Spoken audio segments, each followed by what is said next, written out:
7. This is a little strange place for this actual topic. I think it's kind of funny that we're talking about graphing motion, we get an idea of acceleration, we get an idea of velocity, we get an idea of position.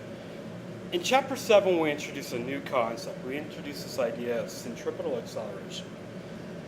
So when you have an object that is making a turn around a curve, okay, we say that that object, and here's my arrow to denote the direction, we say that object is experiencing an acceleration.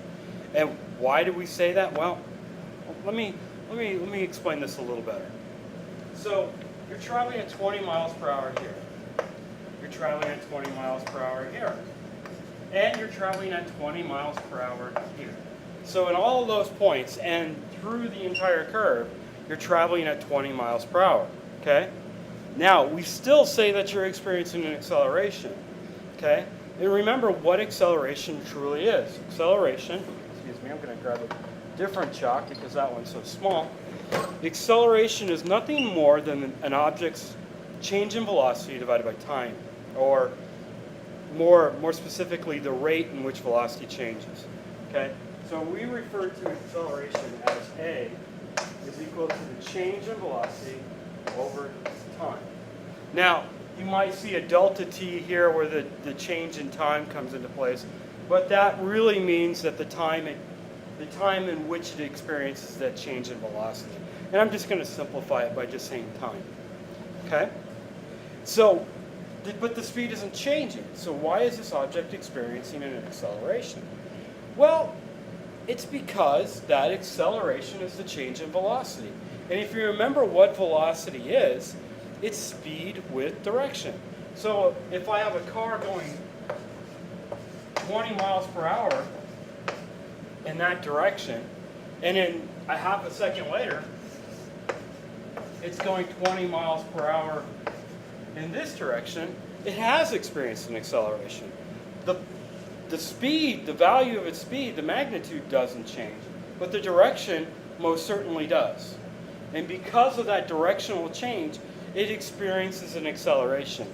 Now, the other way you can think about this is that your body only really senses accelerations and forces. So when you're driving along on a smooth road at 40 miles per hour, and it's a smooth road, it doesn't have any bumps or anything like that, and you're driving yourself in a nice, Cadillac Escalade that has a nice suspension, 40 miles per hour doesn't feel any different than 50 miles per hour or 60 miles per hour, okay? Because you're just moving along. So your body doesn't feel 40 miles per hour.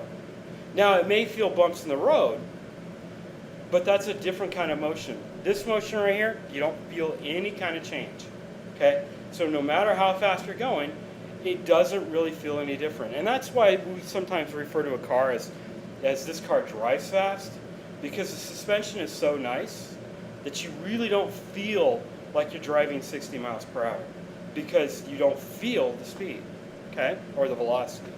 Now, acceleration you do feel, okay? You're sitting inside of a Ferrari and you're in that front seat and you slam your foot on the accelerator. You feel yourself getting thrown back into the seat. You literally feel the acceleration, okay? Or you slam on the brakes. You put your foot down on that brake and your car comes to a screeching stop. You feel that acceleration as you're being thrown forward. Lastly, you take a turn. You feel that acceleration, okay? You're getting thrown around in that car. So those are things that's acceleration, okay? It's that change in velocity. And that velocity could be that the speed of the object slows down, or it could be that it simply changes direction, okay? And that's the key here. The idea that acceleration is the change in velocity with respect to time. And there's two ways in which you can feel that change in velocity. You can feel that the actual speed, it goes from 20 to 0 or 0 to 20, the speed actually changes, which is what we're used to thinking when we think of acceleration, or your direction changes. So you could change your direction and still feel an acceleration. Okay? Cool? So, centripetal acceleration. So you're driving around and it's a very, very, very, very, very, very, very wide curve. Not a really narrow curve, but a very wide curve. Do you feel it anymore? You're traveling at 20 miles per hour and you have a choice between a really sharp curve or a really wide curve. More than likely, if you're, let's say you're my age, older, you're going to take that wide curve because you just don't want to be jerked around in the car. Okay? And that amount of jerk is actually a measurement of your acceleration. Where if you're younger and you're after that adrenaline rush, you may take that sharp curve and you feel yourself getting thrown around in that car. Okay? So that means that somehow the radial value, the curvature radius, so if you talk about a circle, now let me just clear off the space here. Looking at this one, okay, this has something to do with how much we feel. If it's a wide curve, you may feel less, or if it's a shallow curve, you may feel more of a turn. Okay? Cool? Does that make sense? So that means smaller r gives me bigger A, and bigger A gives me, or bigger R gives me, let me repeat that. Smaller r gives me a bigger A, okay? And bigger r's give me a smaller A. How we would express that mathematically is that we would say the acceleration, okay, there's my A. And then this symbol means proportional. Let me darken that a little bit. The acceleration is proportional, not to r. Because if I say it's proportional to r, that means bigger r means bigger acceleration, bigger jerk. Or bigger pull, I should say. Smaller r gives me a bigger one. So that is this relationship. Okay?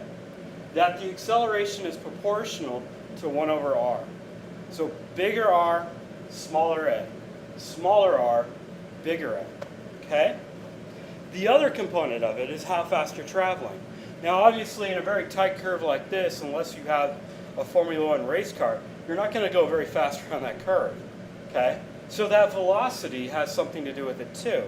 Well, it turns out that the acceleration, that centripetal acceleration, is proportional not to v, but v squared.